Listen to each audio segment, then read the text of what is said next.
soo codsato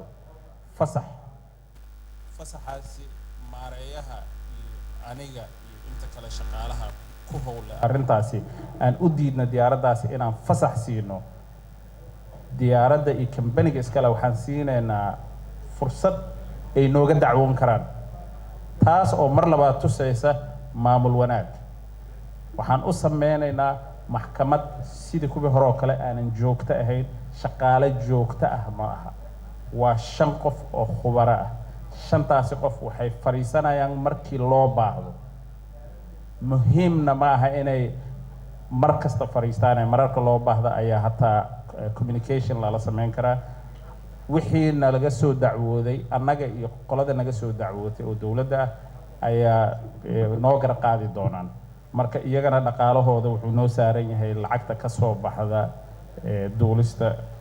overflights dhinaca dawladda marka miisaaniyadda dhinaceeda uu naga tafatiran yahay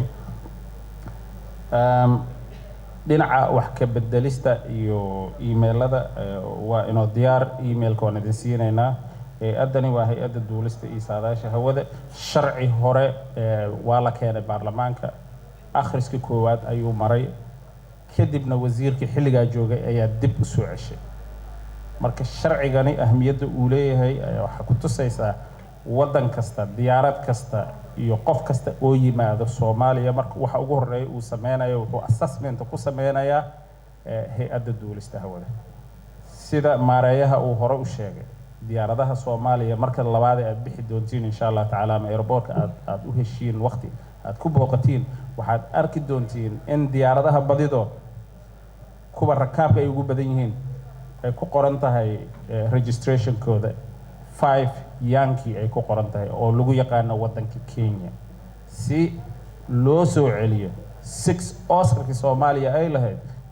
sharcigan ayaan u baahanahay in aan gudbino wixii inta ka badan dhinaca baarista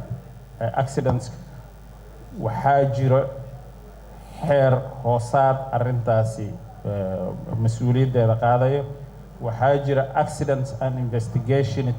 unit dhan ayaa jira ma aha qof aniga inta magaalada ka keena aan dhihi doono qofkan ayaa mas'uulka waxaa jira dad experts ah oo loo soo tababaray muddo dheer waqti dheer ku soo fuliyay oo waliba kaashanayo khubaro kale oo la saamax Allah hadii accident uu dhaco investigationska awood buuxda u leh 2017kii diyaarad ayaa waxay ku soo degtay airportka si emergency ah ay ku soo degeen accident ayaa ka dhacay runway gudahiisa ku degtay lugaha ayaa u bixi waayay diyaaradii accident and investigations unit diyaaraddaasi alxamdulillah qofna waxba kuma gaarin iyadana wax badan ma gaarin accident and investigations unit shaqada ay qabteen waxay la mid ahayd shaqada ay qabtaan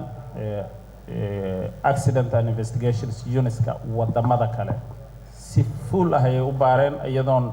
la faragelinin markii ay dhameeyeen waxay soo saareen warbixintooda war iyo recommendationskooda inta ay soo saareen dhamaan waan implement gareynaa